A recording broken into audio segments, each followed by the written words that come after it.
Thousands marching in solidarity, calling for an end to violence in Gaza. I mean, it's a difficult time. It's a damage, it's collateral damage. It's collateral damage and everything. And as I mentioned, it's a planned aggression, because from the day one, they're saying they are against the unity government. And we are determined. There is no more split between the Palestinians. There is no more split. We're determined to reach our right, and we will do.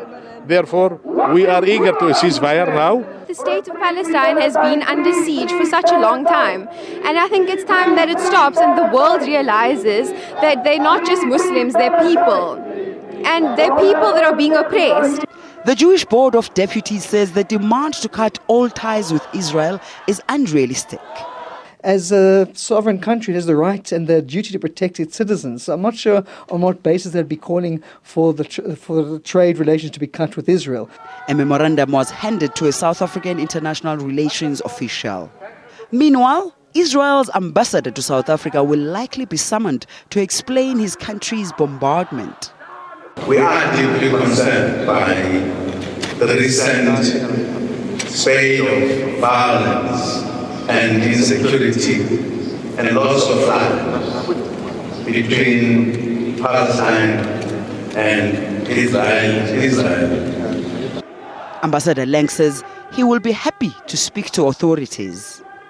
My job is to meet with South African officials, with South African media, with members of the South African public, and share conversations. From an Israeli perspective, the Hamas missiles have to stop. They have to stop. That's what the UN says.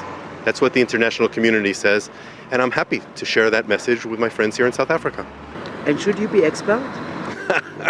I'm happy to be here in South Africa, and I'm happy to be a guest in your beautiful country.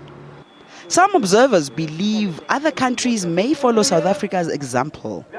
If that does happen, then what we will see is that South Africa will be held up internationally as the kind of example of how you can put pressure on the Israeli state. And you could begin seeing particularly other third world countries, for starters, following suit. You could see the European Union, for example, strengthening their trade regulations as far as Israel is concerned. Meanwhile, Israel has stepped up its attacks on the Gaza Strip. Yulisan Jamela, SABC News.